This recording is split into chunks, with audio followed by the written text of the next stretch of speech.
Stories Philippines podcast.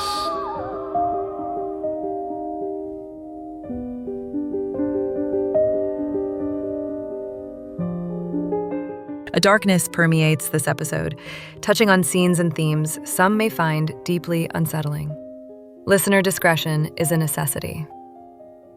A hush lingers in the heavy January air, the kind that settles just before a storm. The sky over Manila is bruised with clouds, the streets below restless, as if the city itself is holding its breath. Somewhere in the distance, thunder rolls, a warning that something vast and unseen stirs beneath the surface. What if the stories our ancestors told, about monsters in the deep, about serpents that swallow the moon, are more than cautionary tales? What if the earth itself remembers, and the ground we walk on is only borrowed, always at risk of being reclaimed by something ancient and hungry? You wake in the middle of the night, heart pounding, unsure whether the trembling you feel is from a distant earthquake or the echo of a nightmare. The shadows seem to shift and coil at the edge of your vision. Is it only fear, or is it memory? A memory not yours, but inherited, passed down through whispered tales and half-forgotten rituals. What if there are forces beneath us, so old and powerful that our wars, our politics, our very lives seem like dust atop their scales? Imagine standing at the shoreline as a slow, cold tide rolls in, not with water, but with a silence that presses against your ears. The air tastes metallic and ancient, and the horizon blurs as if the world itself is dissolving into rumor. In such moments, the things we call superstition gain weight. The lullabies meant to soothe children become maps of survival, and the names of forgotten deities hiss like warnings. Consider how often we dismiss these stories as quaint relics, until the ground shudders with something that remembers the old agreements we have all but broken. There is a disquiet that travels through families like an unspoken heirloom, a line of mothers and fathers who stopped whistling at night, who kept certain windows shut, who left offerings by old trees long after the reason for doing so was forgotten. These acts are not mere habit, but a form of conversation with the earth, a patient attempt to negotiate with forces whose timelines dwarf our own. And when those rituals fade, does the balance shift? Do the coils of ancient things loosen their hold, looking once more for what was promised and is now neglected?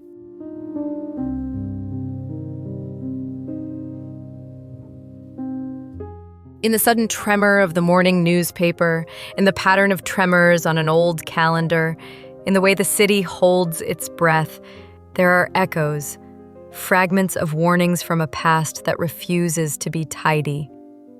The sensation is intimate and global at once, a personal fear that might be traced back through generations, and a cosmic unease that suggests we are merely minor notes in a score composed by something vast and indifferent. As you move through your day, carrying the memory of that shaking, the question lingers. How do we live with the knowledge that our ground is not entirely ours? That beneath the asphalt and concrete lie currents of memory and appetite older than language? Tonight, listen for the small sounds that are easy to ignore, the settling of foundations, the distant groan of embankments, the whisper of wind through an unremarkable cluster of leaves. These are not just background noise. They are traces of a history that has not finished speaking.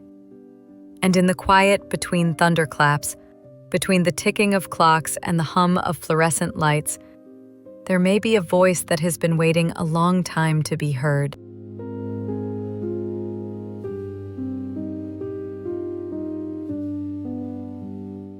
I am Jessica, and you are listening to Stories Philippines podcast. This is Season 5, Episode 1, The Serpent of the Deep Earth, the Bakunawa. Tonight, before we journey deeper, let me say this. What follows may unsettle you. drawing us through the shadows of folklore and fear. In this episode, we will explore legends that twist through the earth and wind, stories that touch on the end of worlds, the swallowing of light, and the darkness that lives beneath our feet. If you find yourself disturbed, know that you are not alone. Sometimes, we must walk through the night to understand the dawn.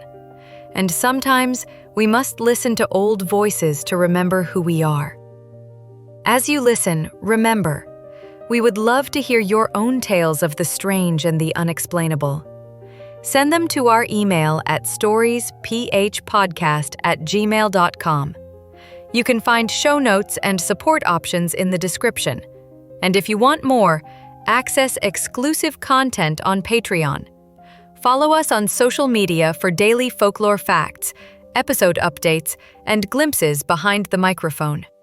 Let us begin not with the Bakunawa itself, but with a question. Why do we fear the end of things? The falling of the sky, the swallowing of the sun, the trembling of the earth. For centuries, Filipinos and many peoples beyond these islands have looked to the heavens and seen danger in their movements. Every eclipse, every earthquake, every catastrophe was more than a random event. It was a warning, a reminder that the world is fragile and that something massive, serpentine, or otherwise hidden waits below, patient and immense. The Bakunawa, in most tellings, is the great serpent of the deep, a creature so vast it can coil around the world and swallow the moon whole. It is said to dwell in the oceans and within caverns under the earth, its sleeping coils reaching into places we rarely see.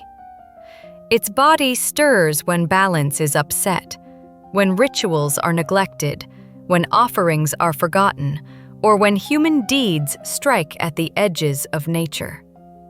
When the moon vanishes from the sky, when darkness falls at midday, people say the Bakunawa has risen, its hunger awakened by our sins, our noise, our forgetfulness, or by cosmic rhythms we do not control.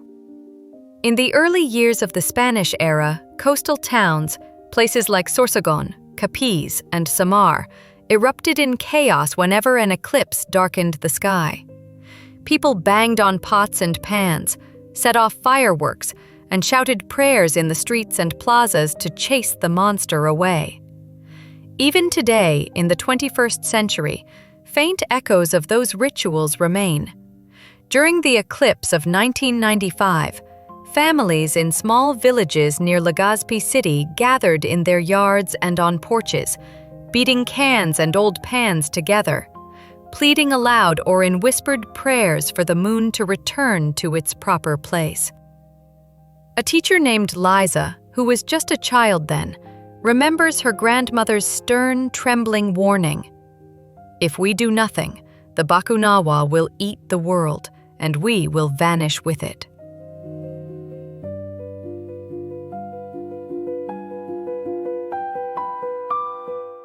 But the Bakunawa is not merely an object of fear. It also serves as an imaginative explanation, a mythic answer to unsettling cosmic questions.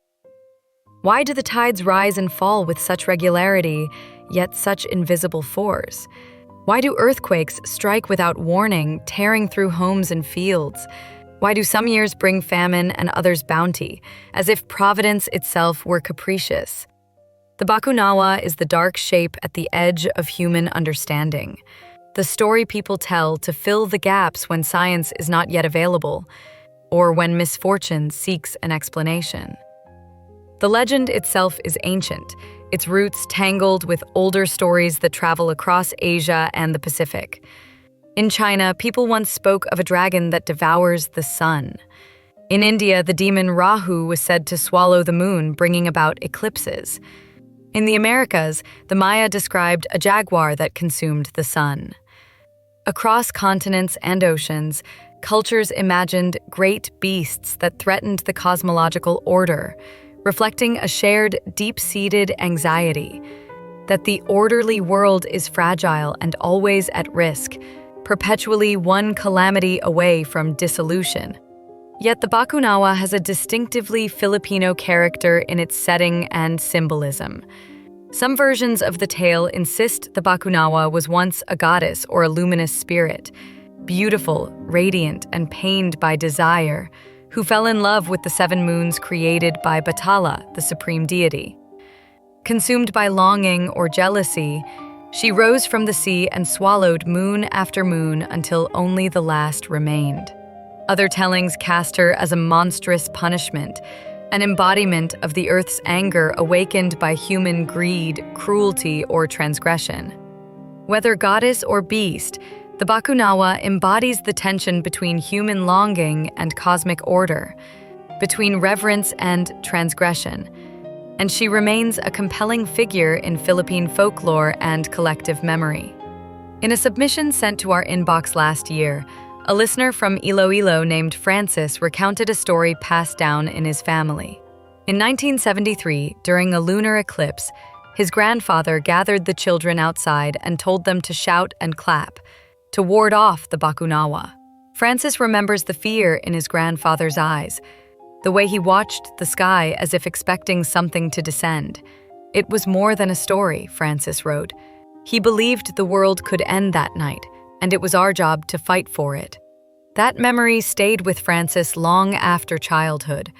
He described how the adults moved with purpose, how the neighbors joined in the noise, and how the sound of drums and laughter mingled with genuine terror.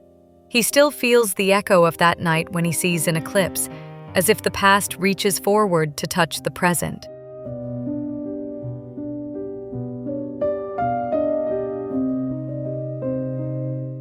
If you have stories like these, do not hesitate to reach out. We cherish every tale and every memory. Our email is storiesphpodcast@gmail.com. Send us your recollections, no matter how small or strange they may seem. Family legends, personal encounters, or local myths. Every submission helps build a richer picture of how communities remember and make sense of the world around them. We read each message carefully and often use them to connect threads between folklore and contemporary life. But the legend of the Bakunawa is not only about destruction. It is about the struggle between order and chaos. The moon, in many cultures, represents balance, fertility, and time. When the Bakunawa threatens the moon, it threatens the cycle of life itself. In ancient Visayan rituals, the community would come together not just to make noise, but to offer prayers and gifts to the sea, hoping to appease the serpent's hunger. They would float small boats filled with rice, flowers, and coins, sending them out into the bay under the light of the full moon. These acts were as much practical community rituals as they were spiritual gestures, sharing food, reinforcing bonds, and reaffirming a shared story that kept social order intact. In the modern era, we still see echoes of these rituals. In 2005, the year before our story is set, a series of earthquakes rattled the Bicol region. Local newspapers reported that some residents believed the tremors were signs of the Bakunawa stirring. They organized processions, carrying images of saints and ancient talismans, hoping to calm both the earth and whatever spirits might dwell beneath it. The blending of Catholic practice with pre-colonial belief created hybrid ceremonies that felt both old and new, a living tradition that adapted to changing times while preserving its core purpose: protection and communal reassurance. A story from a listener named Arvin, submitted through social media, described a night in Albay when the ground shook and the sky turned red with volcanic ash. His family, terrified, lit candles and recited prayers. But his grandmother insisted they also leave offerings at the riverbank, for the old ones, she said. Arvin, a skeptic, laughed at first, but years later, he still remembers that night, the way the river seemed to move with a life of its own. He recounted how neighbors came together afterward to compare stories, trade food, and comfort one another, and how those small acts of community felt like the real defense against whatever forces might be at play. The memory stayed with him not only as an eerie scene, but as a lesson in how belief and ritual can shape resilience in the face of uncertainty.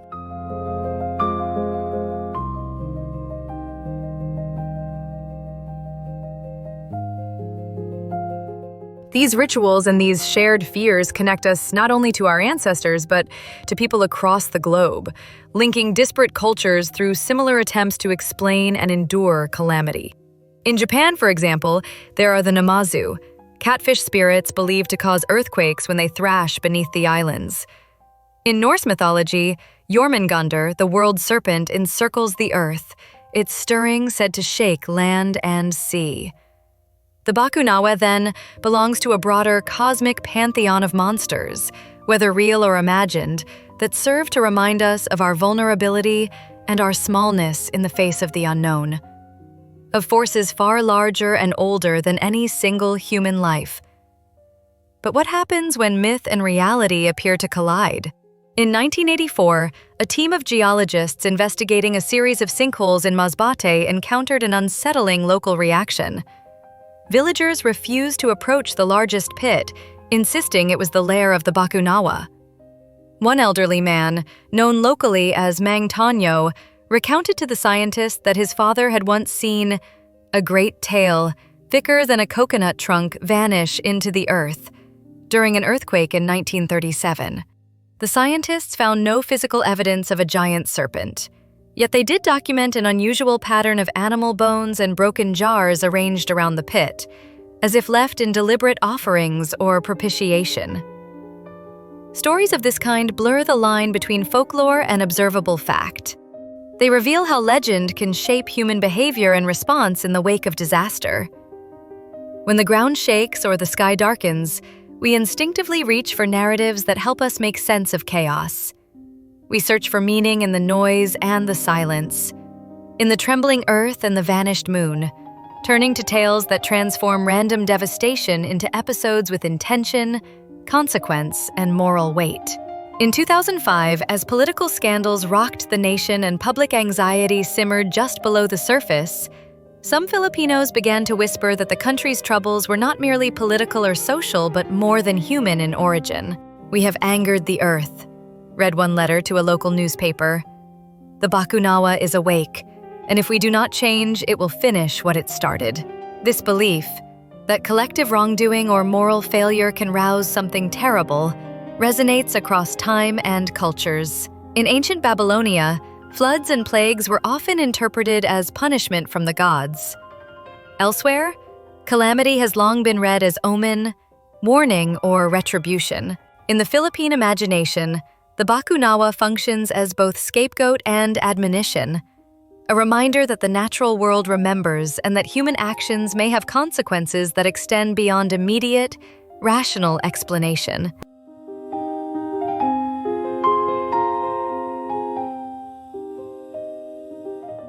Let me take you to a small barangay in eastern Samar, a place where the sea meets the jungle and the roads vanish into tangled roots.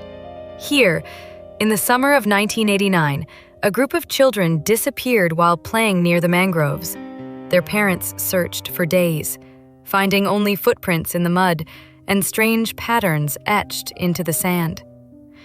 When the children returned, exhausted and silent, they spoke of a giant snake with eyes like lanterns that watched them from the water. The elders gathered that night, burning incense and reciting old prayers, convinced that the Bakunawa had come close to taking them. A listener, who asked to remain anonymous, shared a similar story from her childhood in Negros Occidental. She remembers waking to find her entire village gathered by the river, banging pots and chanting, after a neighbor's child vanished during a full moon. "They said the Bakunawa had claimed him," she wrote. "He returned days later, changed, never speaking again. The fear was real," she said, "not just in the minds of the children, but in the hearts of the adults who believed that monsters still walked the earth." The Bakunawa is not always evil. In some stories, it is a misunderstood force, a guardian of balance who punishes only when the world is out of order. In others, it is a symbol of the unknown, the hidden dangers that lurk beneath the surface of everyday life. In the Visayan creation myth, the Bakunawa is both destroyer and creator, a serpent whose hunger gives birth to new worlds even as it ends old ones. The moon, after all, is not only a victim in these stories, It is a survivor, always returning even after being swallowed. The people too survive, adapting their rituals and beliefs to each new crisis. They alter their songs, their dances, and their offerings. They teach their children to listen for certain sounds at night and to avoid particular stretches of river at dusk. The Bakunawa is a reminder that fear, though powerful, can be transformed into hope, into action, into a story that endures across generations. These tales live on in whispered warnings, in festival masks, in the way fishermen still glance toward the horizon when the tide is high. They persist because they speak to something universal, the way communities cope with loss and uncertainty, inventing myths that give shape to the unexplainable.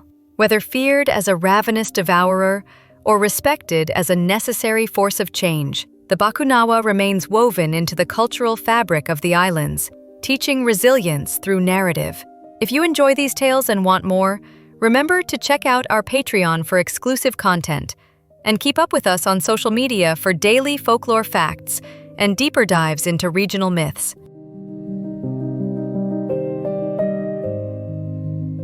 Science has its own explanations for the phenomena that inspire the Bakunawa legend, explanations grounded in observation, measurement, and repeatable theory. Lunar eclipses, for example, occur when the Earth moves precisely between the Sun and the Moon, casting a curved shadow that can redden the Moon's surface as sunlight is filtered and scattered through our atmosphere. Earthquakes are similarly explained by the slow, relentless movement of tectonic plates along faults, where built-up stress is released suddenly.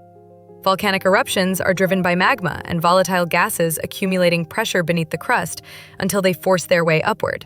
These scientific accounts do not diminish the wonder of these events. They illuminate processes that operate on scales both vast and minute. But even as we learn more about the mechanics of the world, the old stories, like that of the Bakunawa, persist and retain power.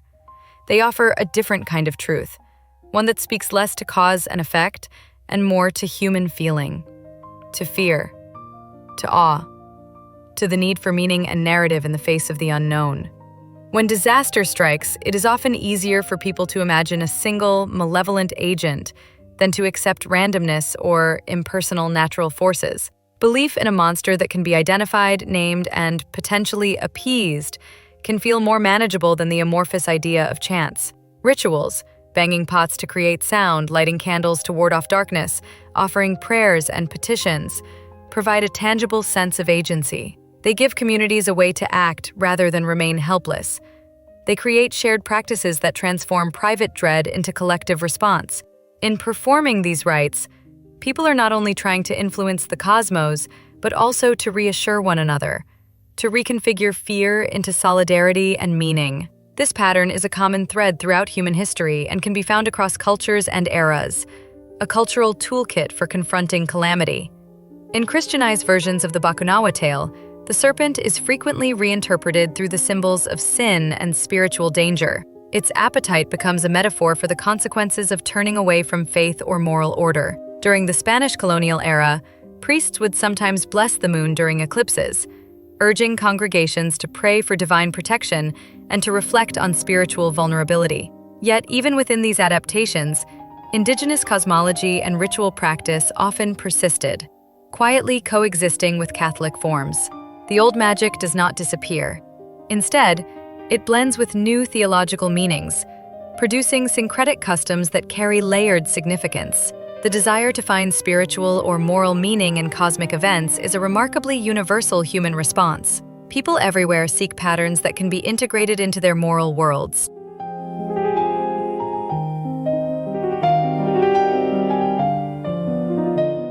In 21st century Manila, a city where sleek skyscrapers tower above centuries-old cemeteries and where neon signs often blot out the stars, you might assume the Bakunawa has been relegated to the realm of legend. But myths do not simply vanish because cities modernize. They continue to circulate in altered forms. Spend a night in Intramuros, with its stone walls and echoes of colonial history, or wander the narrow lanes and crowded markets of Quiapo, and you will still encounter stories, told in hushed tones or laughing exclamations, about shadows moving along the river, strange lights that appear and fade in the sky, tremors that leave residents exchanging uneasy glances and whispering about what might lie beneath the city's foundations. Urban life overlays new textures on old fears, but those fears find their way into contemporary experience. A security guard named Paolo, who works the graveyard shift at a riverside warehouse, shared his own account in a brief but vivid note. "It was around midnight," he wrote, "when I heard a low rumble, like something moving underground. The lights flickered, and for a moment I saw something huge and dark slip into the water. The next day, people said it was just a power outage, but I know what I saw. I think the Bakunawa is still here, waiting." His testimony captures the way ordinary, modern lives remain threaded with remnants of myth. An inexplicable sound, a visual impression, and a cultural vocabulary that gives shape to anxious interpretation. If you have a story like Paolo's or any other experience that connects to these old beliefs and their modern echoes, we want to hear from you. Your stories are the lifeblood of this podcast, the threads that weave collective memory into living conversation. Email us at stories.phpodcast@gmail.com and share what you have seen, felt, or heard. Your contribution helps keep these narratives alive and lets us explore how ancient imagination continues to surface in contemporary life.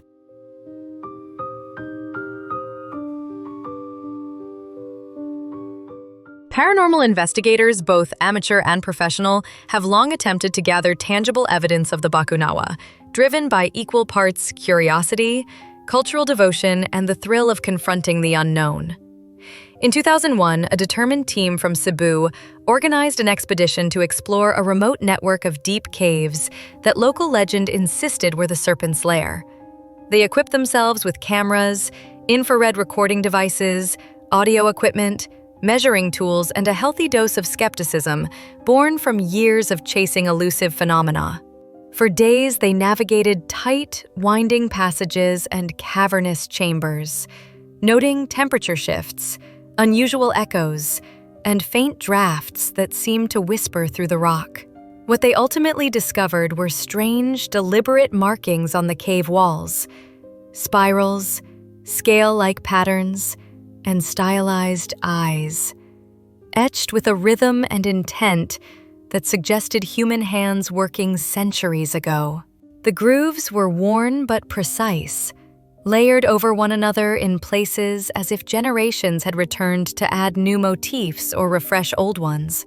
The air inside the caverns was heavy and still, saturated with the scent of damp earth and mineral tang, and something older and metallic lurking beneath the surface smell. A tang that set teeth on edge and imagination alight. Despite thorough documentation and careful sampling, the team left the caves with more questions than answers, carrying back photographs, audio logs, and unquiet impressions, and with a growing conviction that some mysteries are meant to remain partly, defiantly unsolved. Throughout history and across the archipelago, moments of crisis and upheaval have repeatedly revived belief in the Bakunawa, drawing on deep-rooted myth to explain calamity and to comfort communities facing devastation.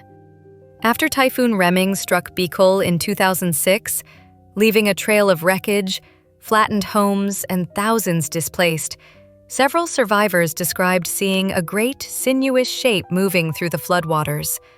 A serpent swallowing everything in its path, as some put it. Such accounts may be read as metaphorical attempts to give shape and agency to chaotic, destructive forces beyond human control.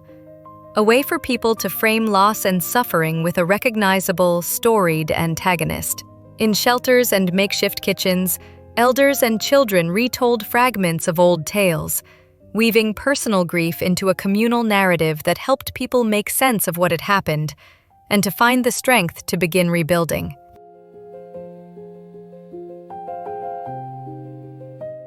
Yet the Bakunawa is not merely a symbol of dread.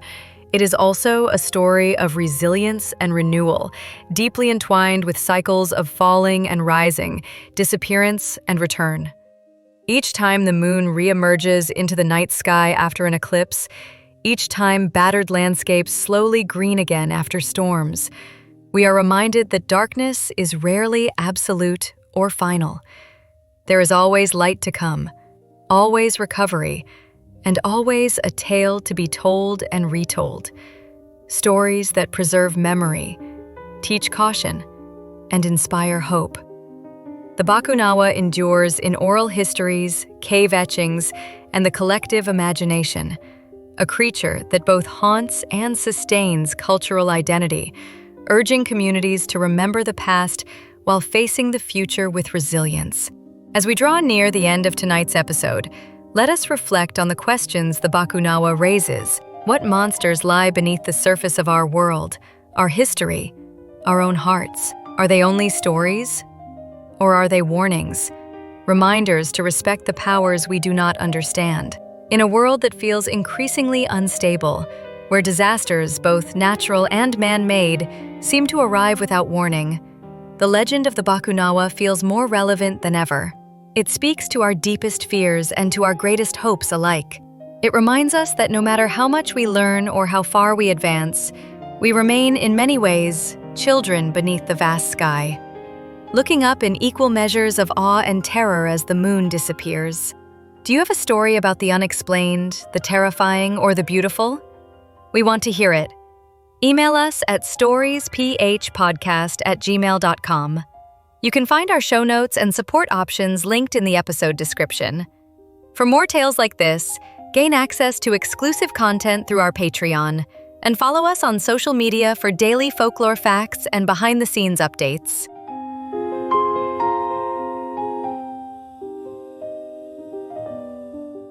Tonight, as you lie in bed listening to the soft, unpredictable tremors of the city, ask yourself, what would you do if the world began to end? Not with roaring fire or overwhelming flood, but with the slow, hungry rise of something ancient from the deep. Would you make noise, bang on pots and shout until your voice failed? Would you fall to your knees and offer prayers or pleadings? Or would you simply stand and watch, rooted with a mix of dread and wonder, as the moon was swallowed whole? There is an old proverb that resonates here. The earth remembers every step, the sea remembers every tear, and what is lost to the darkness may one day return to the light. That memory of footsteps and salt and sorrow is threaded through every myth and every warning passed down by those who lived closer to the water and to the things that lurk beneath it.